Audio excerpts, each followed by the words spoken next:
Hey everybody, this is Diggs. It's another beautiful day out here in the Pacific Northwest. Just a little tad bit of rain. Today we're going to be talking about the Trials of Reckoning hard boss.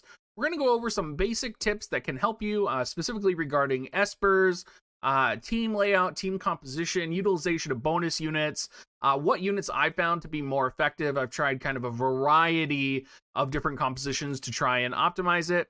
And we'll kind of get into some of the specifics, and I'll show you one of my clears. All right, so before we even get into the formation menu, we're going to go and talk about Espers real quick. And the reason we're going to talk about Espers is because Espers are one of those things that make a huge impact that a lot of people don't think about when they are looking at doing Trials of Reckoning. So a great example of this would be the majority of players who are utilizing Yuna. Most of them are probably going to be setting Bahamut as her Esper, when in actuality, if you're doing Trials of Reckoning, setting Shiva with both her Wind Eater up and her magic attack can actually lead to a more powerful combination with Yuna. So you're going to see in my video that I do have Bahamut on my Yuna because I don't have resonance capped yet with my Shiva, but I do plan on switching Bahamut with Shiva for my Yuna to increase damage. Now Glacial is also a underrepresented Esper, I think, in this content, and I think it's important to call out, especially since most people are going to be running Laswell and Oron, that you are going to be utilizing Glacial. Glacial has Ice Attack up 25 and Wind Eater up 15. That's a total of plus 40% modification to your attack. That is beastly. You should be using Glacial, just like you should be using Fenrir, right?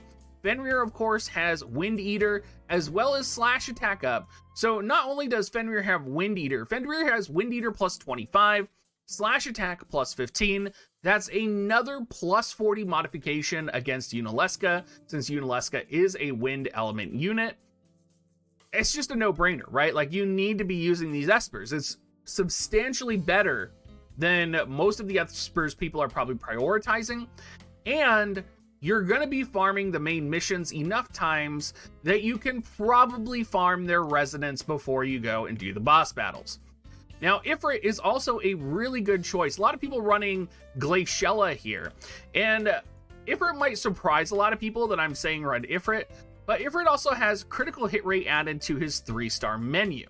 So Ifrit, you could run another Pierce Esper, you could run, for example, like Leviathan on Glaciella, but you're probably going to be running Leviathan for the water attack up on Tidus.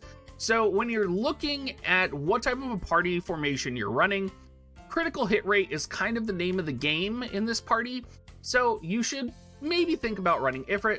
Behemoth is kind of the same way. You guys are going to see that I have my Nausea set to have Behemoth on. Now, my Behemoth is built for Slash Attack, and you can see that I went down the Dark Attack route. However, in my process of optimization, I'll probably be respecking this and going for the critical damage route.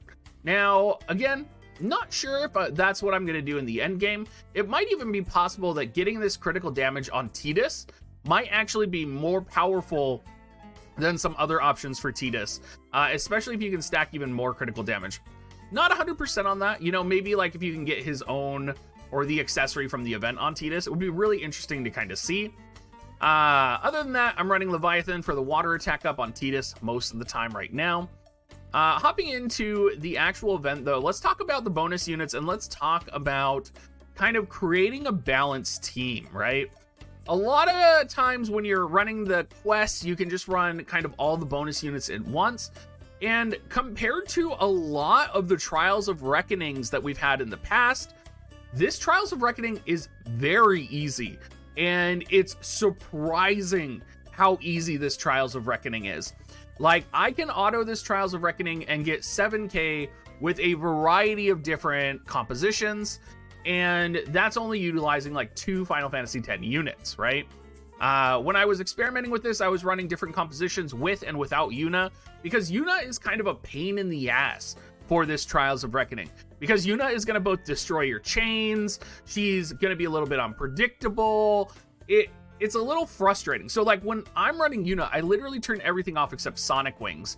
And even now, I would almost rather wish that Gilgamesh was like a small bonus unit and I could run Gilgamesh instead of Yuna. Now let's talk about some of the other bonus units. Everything Final Fantasy X is a bonus unit. Then we have Ziza, Glaciella, Laswell, and we have the Final Fantasy X VC. Glaciella, really good for manual. If you are planning on manualing this, Glaciella is really good since you're going to be running Tidus anyway. You're going to be able to triple thrust, or you're going to be able to chain cap with her limit break. There's just a variety of ways you can utilize Glaciella in manual. Laswell, I think everybody should be running Laswell because Laswell is just one of those powerful, like, he's an element type advantage over Unalesca. He can cap his damage, he can lower ice resistance, he has multi-hit attacks, he can, gosh, what else can he do?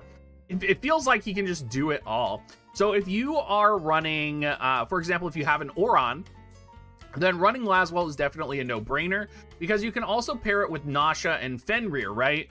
Fenrir giving ice units attack up. Nasha, of course, being a ice slashing unit is very powerful. Not to mention, Glacial is also a bonus VC here. So the fact that you can set Glacial, Fenrir, I mean, everything is kind of geared towards an ice slash composition, which is really why I wish Gilgamesh would have been a small bonus unit here. But he's not, but I made compositions that worked with him, so it's going to be pretty interesting to see what people come up with. Ziza, actually, I've seen a lot of people utilizing Ziza. Of course, Ziza with her new 120 ability is able to lower attack resistance, which is really powerful, right? And assuming that you're manualing, Ziza is not going to break up much of the chains. The skeletons are weak to blunt damage, so it kind of works out. Now, other than that, I think probably the most important unit out of all of this is Tidus. I think Yuna, like, I care less about Yuna. I enjoy Tidus because he has the capability of using Delay Buster, which will land slow on Unalesca. Now, anyone who has done this content before knows that landing slow is critical because that's going to delay the monster's attack. That is going to, of course, let you build up more slash chain, more ice slash chain, right? There's going to be a variety of things that kind of magnify your damage. Now, some people, if you're running a manual composition, will really think Ziza is important and Tidus is maybe a little less important because Ziza is going to have access to steal time. So you're going to be able to steal time the boss and get your chains in that way. There is a variety of ways to clear this content, and my goal is just to kind of give all of you the basic tools and understandings of how to clear this. And I'm going to show you specifically kind of where my composition is with that, how I agility tuned it from there. So my composition specifically is right in front of you here. Now you're going to notice one thing, and that is that I deconstructed my elf cloaks to be 4+3 elf cloaks. Or, yeah, 4+3 elf cloaks. Sorry, losing my mind here. No, it's 2+3 is a +4 and a regular NQ elf cloak. Now, the reason I did this is the biggest factor for you losing this fight or getting a lower score is going to be Unalesca landing confusion on any of your characters. Frustrating as hell. And I had actually recorded this entire video and realized my Oron did not have the elf cloak on, and it ruined everything. Like, Oron literally just like went like a madman and destroyed my party. So that is just like, I think about, you know, when you're running raids and you're running content like this, I personally enjoy autoing it. I personally enjoy manipulating the AI, and we're going to talk about that. But being able to kind of stop the inconsistencies, which confusion is an inconsistency, right? I mean, you're going to see so many people who are like, 9 times out of 10, I can clear this. And then you're like, what about that other 1 out of 10 time? Like, what is happening that 1 out of 10 time that is murdering your entire party, right? That's not consistent, right? If someone comes up to me and they're like, I have a 95% success rate composition, like, why can't you make that 100%? It's really frustrating. So I absolutely hate inconsistencies in clearing. So What I just did was I gave confusion immunity to every single character in here. Tidus, of course, has natural confusion immunity, which makes him even more valuable, right? And from there, I just kind of built the composition. I originally was not using Nasha, and I was not using Yuna. I wanted to use Glaciella, and I wanted to use Gilgamesh, and my results were kind of mixed.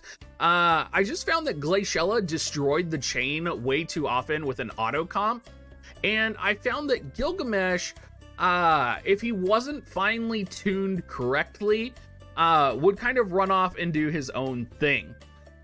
That being said, I think the difference between Gilgamesh and Yuna in this composition is minuscule. I really don't think that Yuna adds anything except for being a bonus unit and offering CT reduction and being a vessel for Bahamut to be on, right?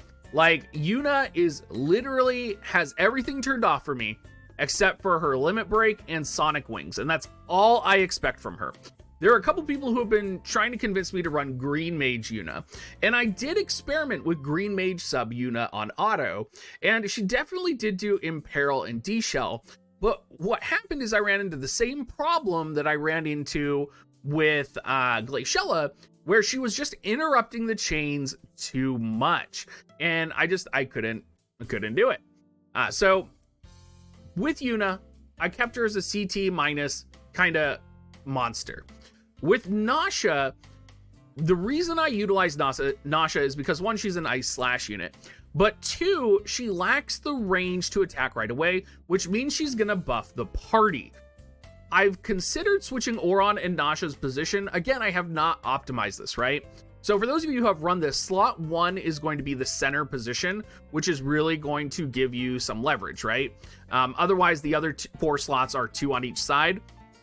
And when we get in here, I'll show you kind of what it looks like. And, let's actually just jump in right away.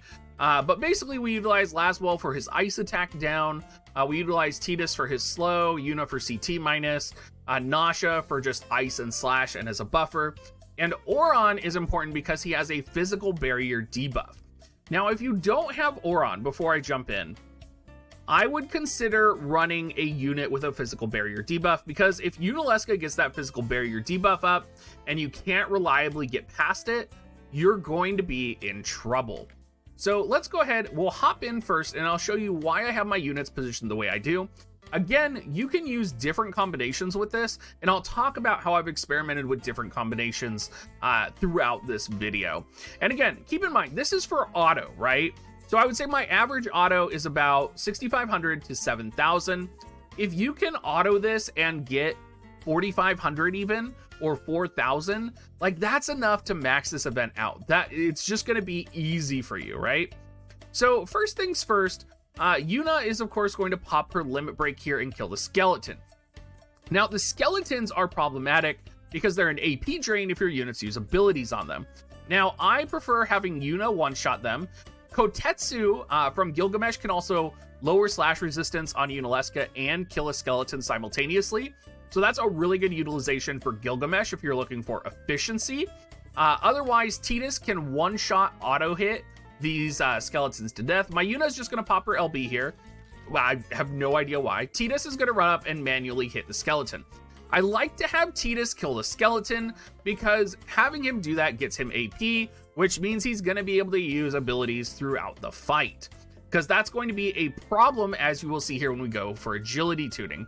The next thing you're noticing is Laswell is going to go before Oron, and the reason Laswell is going before Oron is so that he can lower ice resistance so that Oron can do more damage, right?